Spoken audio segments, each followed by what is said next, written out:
जोहार। हमारे विशेष कार्यक्रम विश्व युवा कौशल दिवस में आपका स्वागत है। मैं हूं अमन कुमार। बदलती टेक्नोलॉजी के दौर में अगर आप सिर्फ परंपरागत पढ़ाई पर निर्भर हैं और स्कूल और कॉलेज की डिग्रियों के सहारे आप चाहते हैं कि आपको रोजगार मिल जाएगा, तो आपको थोड़ी परेशानी हो सकती है। वर्तमान जो दौर है वो टेक्नोलॉजी का है। सॉफ्ट स्किल हो, टेक्निकल स्किल हो या फिर कम्युनिकेशन स्किल हो, इन तीनों स्किल का होना बहुत ज़रूरी है, तभी आप रोजगार के क्षेत्र में बेहतर कर सकते हैं। शायद इन्हीं ज़रूरतों को ध्यान में रखकर संयुक्त राष्ट्र महासभा ने साल 2015 में आज के दिन यानी 15 जुलाई को महसूस किया कि हमें विश्व युवा कौशल दिवस मनाया जाना चाहिए। भारत सहित लगभग तमाम देशों ने इसका समर्थन किया और उसके बाद से ही हर साल 15 जुलाई को विश्व युवा कौशल दिवस मनाया जाता है। इस दिवस को मनाए जाने के पीछे उद्देश्य ये है कि कौशल विकास के क्षेत्र में निवेश को बढ़ाया जाना। सारी दुनिया के देश जो हैं अपने अपने ज़रूरतों के हिसाब से अपने युवाओं को ट्रेंड करने का काम कर रही हैं। खास तौर पे इस महामारी के दौर में कौशल विकास पर बहुत ज़्यादा फोकस किया जा रहा है, लेकिन पिछले 17 महीनों से क्योंकि लॉकडाउन की स्थिति है, भारत सहित लगभग पूरे विश्व में लॉकडाउन की स्थिति है, इस वजह से कौशल विकास के कई कार्यक्रमों पे जो है बुरा प्रभाव पड़ा है। ट्रेनिंग का काम जो है लगभग हर जगह पे वो रुका हुआ है। शायद इसी वजह से इस साल विश्व युवा कौशल दिवस का थीम रखा गया है महामारी के बाद फिर से कौशल को तैयार करना। इस दिशा में भारत सहित लगभग पूरे दुनिया में काम चल रहा है। शायद इसी वजह से भारत ने साल 2022 तक 40 करोड़ लोगों का कौशल विकास करने का लक्ष्य रखा था, जिस पर तेजी से काम चल रहा है और एक बड़ी आबादी को कौशल विकास कार्यक्रम से जोड़ा गया है। कौशल विकास क्या है? साथियों, मैं इसका एक ही जवाब देता हूं। रिलेवेंट रहने का मंत्र है स्किल, रीस्किल और अपस्किल। स्किल का अर्थ है आप कोई नया हुनर सीखें। जैसे कि आपने लकड़ी के एक टुकड़े से कुर्सी बनाना सीखा तो आपका हुनर हुआ। आपने लकड़ी के उस टुकड़े की कीमत भी बढ़ा दी, वैल्यू एडिशन किया, लेकिन ये कीमत बनी रहे इसके लिए नई डिजाइन, नई स्टाइल, यानी रोज कुछ नया जोड़ना पड़ता है। उसके लिए नया सीखते रहना पड़ता है और कुछ नया सीखते रहने का मतलब ही है रीस्किल। और हमारी जो स्किल है उसका और विस्तार करना। जैसे छोटे मोटे फर्नीचर बनाते बनाते आप और भी चीजें सीखते गए, पूरा का पूरा ऑफिस डिजाइन करने लग गए, तो वो हो गया अपस्किल। स्किल, रीस्किल और अपस्किल का ये मंत्र जानना, समझना और उसका पालन करना हम सभी के जीवन में बहुत महत्वपूर्ण। Friends, skill is something which we give to ourselves, which grows with experience. Skill is timeless. It keeps getting better with the time. Skill is unique. It makes you different from others. Skill is a treasure that nobody can take away. And skill is self-reliance. It is not only make one employable, but also self-employable. Skill की ये ताकत जो है इंसान को कहां से कहां पहुंचा सकती है। साथियों, एक सफल व्यक्ति की ये बहुत बड़ी निशानी होती है कि वो अपनी स्किल बढ़ाने का कोई भी मौका जाने न दे। इतना ही नहीं, मौका ढूंढता रहे। स्किल के प्रति अगर आप में आकर्षण नहीं है कुछ नया सीखने की ललक नहीं है तो जीवन ठहर जाता है, एक रुकावट से महसूस होती है। एक प्रकार से वो व्यक्ति अपने व्यक्तित्व को, अपनी पर्सनालिटी को ही बोझ बना देता है और खुद के लिए नहीं, अपने स्वजनों के लिए भी बोझ बन जाता है। वहीं स्किल के प्रति आकर्षण जीने की ताकत देता है, जीने का उत्साह देता है। स्किल सिर्फ रोजी रोटी और पैसे कमाने का जरिया नहीं है। जिंदगी में उमंग चाहिए, उत्साह चाहिए, जीने की जीत चाहिए, तो स्किल हमारे ड्राइविंग फोर्स बनती है। कई लोग कौशल और नॉलेज यानी स्किल और नॉलेज को एक ही समझते हैं। तो आइए आपको दिखाते हैं माननीय प्रधानमंत्री के शब्दों में स्किल क्या है और नॉलेज क्या है। कुछ लोग नॉलेज और स्किल को लेकर के हमेशा कंफ्यूज में रहते हैं या कंफ्यूजन पैदा करते हैं। ऐसे लोगों को मैं हमेशा एक छोटा सा उदाहरण देता हूं। आप बुक्स में पढ़ सकते हैं, यूट्यूब पर वीडियो देख सकते हैं कि साइकिल कैसे चलाई जाती है, साइकिल पर कैसे बैठना है, साइकिल कैसी होती है, कौन सा पुर्जा क्या काम करता है, कहाँ हैंडल पकड़ना है, कहाँ ब्रेक लगाना, सब उसमें आपको वीडियो में भी दिखेगा। ये सब नॉलेज है। आपको नॉलेज है इसलिए आप साइकिल चला जाएंगे, ऐसा गारंटी नहीं है। लेकिन वास्तव में एक्चुअल में जब साइकिल चलाना होता है तो स्किल की जरूरत पड़ती है। आपको खुद को धीरे धीरे आ जाता है और फिर आप अपनी मस्ती में भी साइकिल चलाते हैं, चलते रहते हैं, कोई तकलीफ नहीं होती है। जैसे जैसे आपने इस कला को सीख लिया, इस टैलेंट में आ गई, स्किल आ गई, आपको कभी दिमाग खपाना भी नहीं पड़ता है। और इस फर्क को समझना शासन से लेकर के समाज के हर स्तर पर बहुत जरूरी होता है। आज भारत में नॉलेज और स्किल दोनों में जो अंतर है उसे समझते हुए ही काम हो रहा है।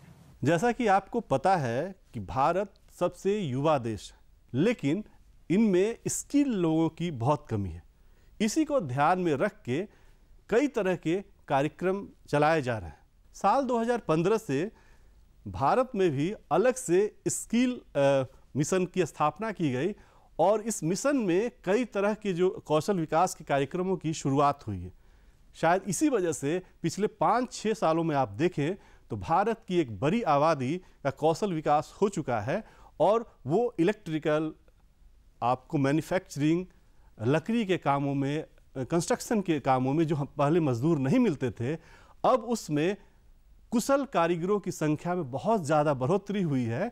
और कई ऐसे क्षेत्र हैं जहाँ पे हमारे कारीगर इतने कुशल हैं कि उनकी मांग विदेशों में भी हो रही है और एक बड़ी आबादी जो है वो ट्रेंड होकर विदेशों में भी काम करने के लिए जा रही है।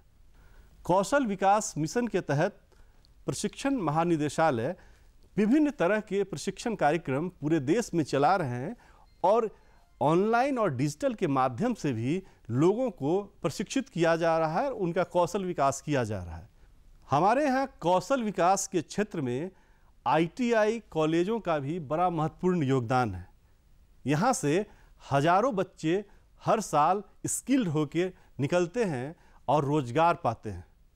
करीब 15,000 से ज़्यादा कॉलेज ऐसे हैं जो ITI का प्रशिक्षण वहाँ पे मिलता है, विभिन्न ट्रेडों में वहाँ प्रशिक्षण मिलता है और वहाँ से प्रशिक्षित बच्चे प्रशिक्षण पाकर बेहतर जगह पर रोजगार करते हैं और अपना जीवन स्तर को ऊंचा उठाते हैं। तो आइए हम आपको दिखाते हैं कि हमारा ITI संस्थान किस तरह से काम करता है। विश्व युवा कौशल दिवस के इस विशेष कार्यक्रम में आज हम उपस्थित हैं मॉडल ITI हेहल रांची में।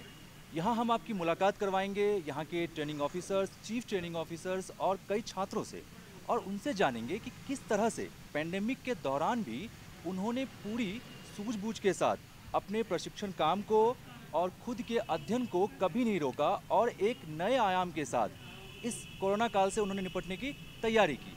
और साथ ही ये भी जानेंगे कि किस तरह से नए नए जो स्किल्स की ज़रूरत पड़ी है इस कोरोना काल में और क्या वो स्किल्स हो सकती हैं, उन सभी के बारे में हम आपको इनसे जानकारी प्राप्त करवाएंगे। तो आइए चलते हैं।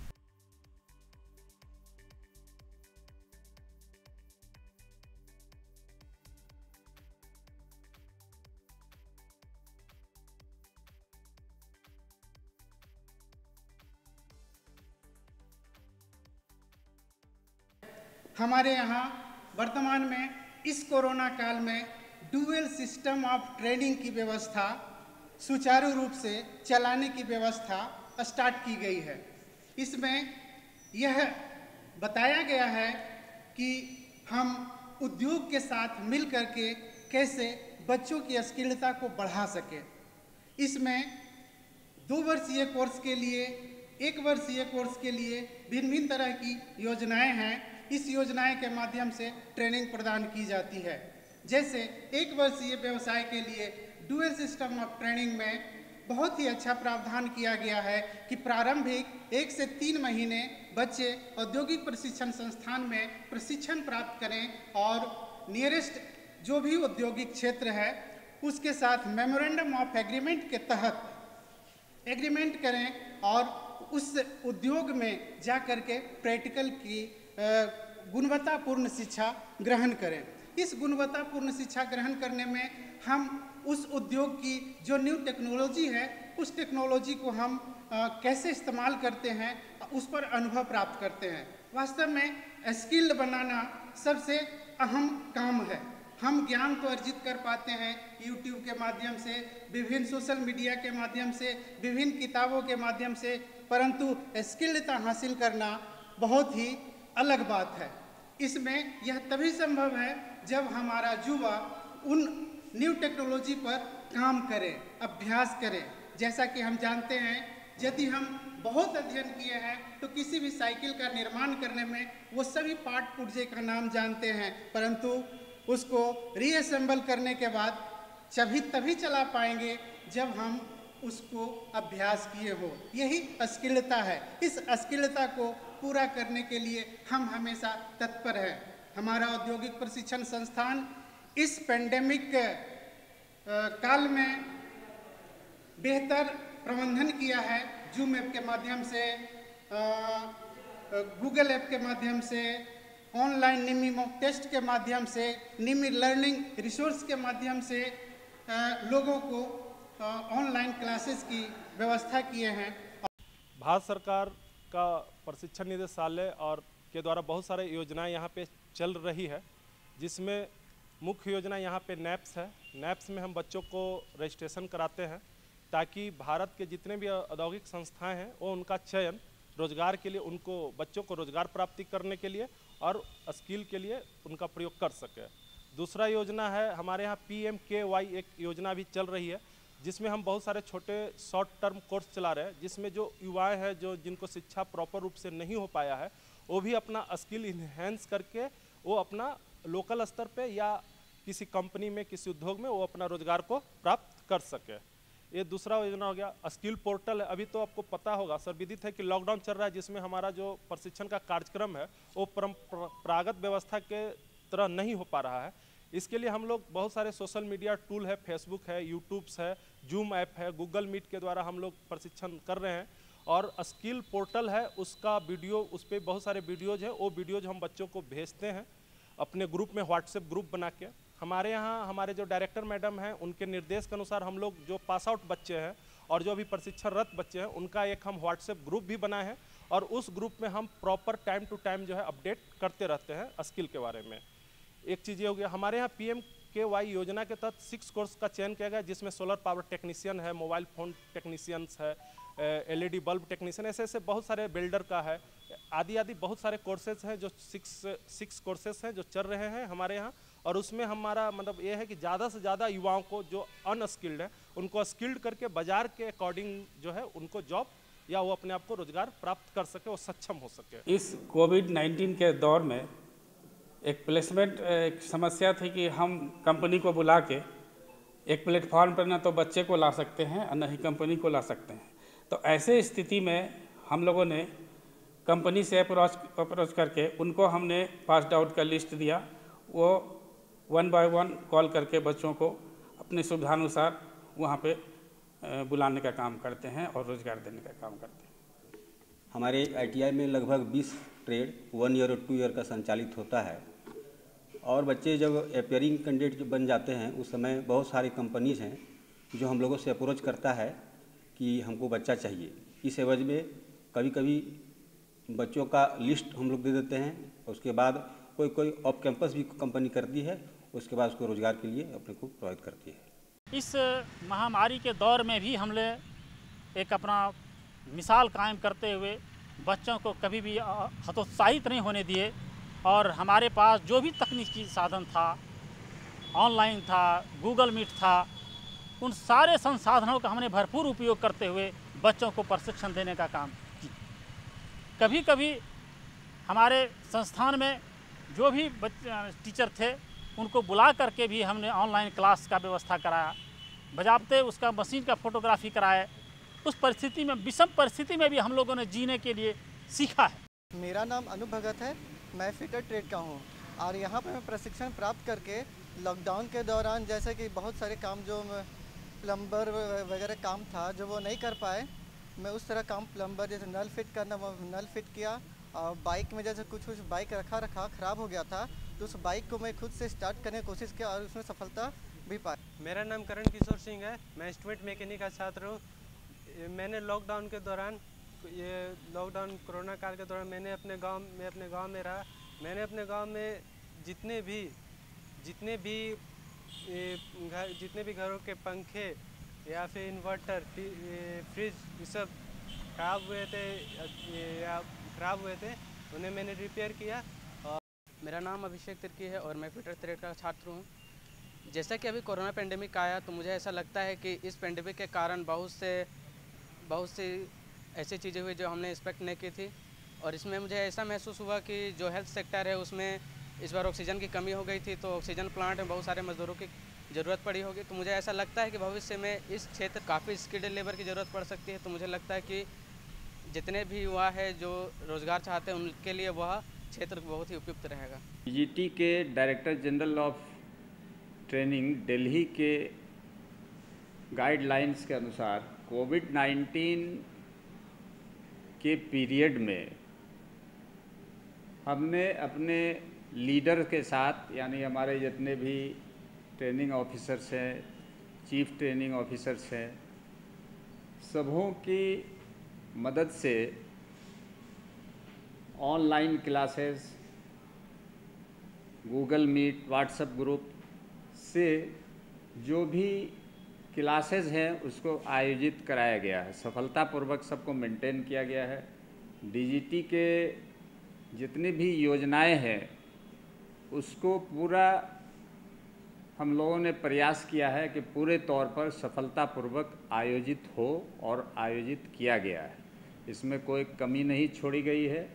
हमारी डायरेक्टर निदेशक नियोजन एवं प्रशिक्षण झारखंड रांची डॉक्टर नेहा अरोड़ा IAS का भी प्रयास रहा है कि कोविड-19 पीरियड में हमारे ट्रेनीज़ जो प्रशिक्षण लेने वाले बच्चे बच्चियां हैं उनको किसी तरह का भी कोई प्रॉब्लम नहीं आए। ITI पूरे परिवार की ओर से, पूरे विभाग की ओर से हार्दिक शुभकामनाएं देते हैं ताकि हमारे युवाएं अधिक से अधिक जितनी भी DGT की योजनाएं हैं उसमें पूर्ण रूपेण स्किल्ड हो पाएँ और इस जो इंडस्ट्री मार्केट है, जिनको जो आवश्यकता है उसके अनुसार वहाँ सफलतापूर्वक अपनी सेवाएं दे सकें। कोविड-19 के इस दौर में भी कौशल विकास का काम पूरी तरह रुका नहीं है। विभिन्न स्तर पे कौशल विकास का काम लगातार चल रहा है और इसमें प्रधानमंत्री कौशल विकास मिशन का बड़ा ही महत्वपूर्ण योगदान है। यहाँ से प्रशिक्षित बच्चे प्रशिक्षण पाकर बेहतर जगहों पे काम कर रहे हैं। कोविड-19 के दौर में भले ही बेरोजगारी की बात हो रही हो, निराशा का दौर हो, लेकिन बहुत से लोग ऐसे भी हैं जो इस दौर में भी अपना कौशल विकास कर रहे हैं और इसके माध्यम से विभिन्न जगहों पे नौकरी पा रहे हैं। ऐसी ही एक बेहतर कहानी और उम्मीद जगाने वाली कहानी झारखंड के साहेबगंज जिले की है, जहां श्रुति कुमारी इस दौर में भी अपने कौशल का विकास करके आज नाम कमा रही है और आर्थिक रूप से भी सशक्त हो रही है। नमस्कार, जोहार। मेरा नाम श्रुति कुमारी है। मैं झारखंड के छोटे से जिले साहेबगंज के 3 पहाड़ गांव से बिलोंग करती हूँ। मेरे +2 तक की स्टडी जवाहर नवोदय विद्यालय साहेबगंज से कंप्लीट की है। मुझे बचपन से आर्ट एंड क्राफ्ट में बहुत रुचि थी, इसलिए मैंने +2 के बाद अपने फैशन डिज़ाइनिंग के कोर्स को चूज़ किया और मैं अभी school of fashion technology Pune में 2nd ईयर की छात्रा हूँ और वहाँ अपनी आगे की पढ़ाई कंप्लीट कर रही हूँ। हालांकि हमारी कॉलेज की स्टडी बहुत अच्छी चल रही थी, पर देखा गया है कि जैसे इन पेंडेमिक की वजह से हमारा कोर्स बहुत ज़्यादा पीछे रह गया है, क्योंकि हमारी जो पढ़ाई होती थी वो सारी ऑफलाइन की जगह ऑनलाइन स्टार्ट हो गई है और इस वजह से हमें बहुत सारे प्रॉब्लम फेस करने पड़े। और फैशन डिज़ाइनिंग एक स्किल बेस्ड स्टडी है जिसमें हमें थ्योरी नॉलेज के साथ साथ प्रैक्टिकली की बहुत ज़रूरत होती है, और जो कि प्रैक्टिकल नॉलेज हमें स्कूल के कैंपस में ही मिल सकता है, क्योंकि स्कूल के कैंपस में लेबोरेटरी होती है। घर में तो हम वो सारी सुविधाएँ का उपयोग नहीं कर पाते हैं। कोविड की वजह से जो कॉलेज में रहकर हमें प्रैक्टिकल नॉलेज मिलता वो हमें अब नहीं मिल पा रहा है, इसलिए कुछ दिनों तक तो स्टडी हमारी कंटिन्यू चलती रही, पर कुछ दिनों में मुझे लगने लगा कि मैं क्या करूँ, कैसे करूँ, क्योंकि इससे बहुत ज़्यादा ही नुकसान हो रहा था और हमारा वक्त भी बहुत ज़ाया हो रहा था। तो मैंने सोचा कि क्यों ना मैं अपने इस वक्त का यूज़ करके कुछ इम्प्रूव करूँ, अपने स्किल्स को इम्प्रूव करूँ। जैसा कि मैंने पहले कहा था कि मुझे आर्ट में बहुत दिलचस्पी थी, तो मैंने सोचा कि क्यों ना मैं अपने आर्ट की स्किल्स को और भी ज़्यादा सेल्फ प्रैक्टिस के थ्रू इम्प्रूव करूँ, और मैंने ऐसा किया। मैं बहुत मेहनत की, मैंने दिन रात मेहनत किया और अपने आर्ट की स्किल्स को इम्प्रूव किया। देन मैंने गूगल पर अपना डोमेन भी रजिस्टर्ड करवाया ताकि मैं अपनी कला को धीरे धीरे लोगों तक पहुंचा सकूं, ताकि लोग उसे देख सके उस कला को। और आप यकीन नहीं करोगे कि मैंने इस सोशल मीडिया प्लेटफॉर्म के थ्रू ही काफ़ी अर्निंग की है। मुझे इंस्टाग्राम से, अलग अलग आईडी से मुझे बहुत सारे ऑर्डर्स आने लगे, पोर्ट्रेट्स के ऑर्डर आने लगे, और मैंने अपने टाइम का बचत करके एक कॉलेज को भी देखा और हमारे पोर्ट्रेट्स के जो ऑर्डर आते थे उसे भी मैंने संभाला, और इससे मुझे बहुत हद तक फ़ायदा हुआ है। और फैशन डिज़ाइनिंग की स्किल्स भी मेरी इम्प्रूव हो गई है, जिसमें स्केचिंग्स भी मैंने बहुत अच्छा कर लिया। पर ये काफ़ी नहीं था। इस लॉकडाउन की वजह से हमें जितना नुकसान हुआ है उसमें हम देखा जाए तो हम अपने समय का बचत करना चाहते हैं, पर मैंने क्या सोचा कि क्यों ना मैं इस समय का सदुपयोग करके एक कुछ इनोवेटिव आइडिया निकालूं जिससे हमारे पर्यावरण का भी नुकसान ना हो और हमारे लिए भी काफ़ी हद तक अच्छा हो। तो हम लोग जैसे देखते हैं कि कोविड में हमें बहुत ऑक्सीजन का भारी मात्रा में हमें बहुत सामना करना पड़ा है, उसकी कमी का सामना करना पड़ा है, और एक फ़ैशन डिज़ाइनिंग स्टूडेंट होने के नाते मुझे फ़ैशन के साथ साथ लोगों का भी ध्यान रखना पड़ेगा और लोगों के डिमांड्स का भी ध्यान रखना पड़ेगा और हमारे इन्वायरमेंट का भी ध्यान रखना पड़ेगा। लोग फैशन तो देखते हैं, पर फैशन को एक ग्लैमर लाइफ की तरह देखते हैं, पर उनके पीछे हो रही नकारात्मक चीज़ों को वो लोग नहीं देख सकते हैं। वो लोग सोचते हैं कि ये तो फैशन है, ये ग्लैमर है, पर उनके पीछे उसकी कितनी मेहनत लग रही है और उसे बनाने में कितने केमिकल्स का यूज़ हो रहा है, कितने लोगों की जानें जा रही हैं, हमारा इन्वायरमेंट कितना पॉल्यूट हो रहा है, लोग उसे नहीं देख पाते। डेनिम एक ऐसी टेक्सटाइल फैब्रिक है जो सालों तक ख़राब नहीं होती। लोगों की डिमांड में भी डेनिम है। आजकल तो लोग हर घर में डेनिम पहनते हैं, आप भी डेनिम पहनते हैं, हम भी डेनिम पहनते हैं, हर लोग डेनिम पहनते हैं, और हमारी बढ़ती पॉपुलेशन के अकॉर्डिंग हमारा डिमांड भी उतना ही बढ़ता जा रहा है, इसलिए डेनिम का प्रोडक्शन भी काफ़ी हद तक ज़्यादा हो रहा है डेनिम का प्रोडक्शन। और इस डेनिम के प्रोडक्शन में आप सोच भी नहीं सकते हैं कि कितनी ज़्यादा मात्रा में हमारे इन्वायरमेंट पॉल्यूट होता है और हमारे इन्वायरमेंट की क्षति होती है। एक डेनिम को बनाने में जैसे हम लोग 3 दिन में पानी का यूज़ करते हैं, बस एक जींस को बनाने में उतने पानी का यूज़ हो जाता है। तो सोच सकते हैं, आप लोग अंदाज़ा खुद ही लगा सकते हैं कि इतने डेनिम के प्रोडक्शन में हमें कितनी ज़्यादा मात्रा में पानी का वेस्टेज होता होगा। और साथ में केमिकल, टॉक्सिक, पेस्टिसाइड, इन सारी चीज़ों का मिलावट पानी सारा हमारे इन्वायरमेंट में स्प्रेड किया जाता है, तो इससे काफ़ी हद तक नुकसान होता है हमें। डेनिम पुरानी तो हो जाती है पर ये कभी ख़राब नहीं होती है जल्दी, इसलिए मैंने सोचा कि क्यों ना मैं डेनिम को रीयूज़ करूँ। इससे मैं 100% तो ना सही पर 50 to 60% मैं डेनिम की प्रोडक्शन को कम ज़रूर कर सकती हूँ।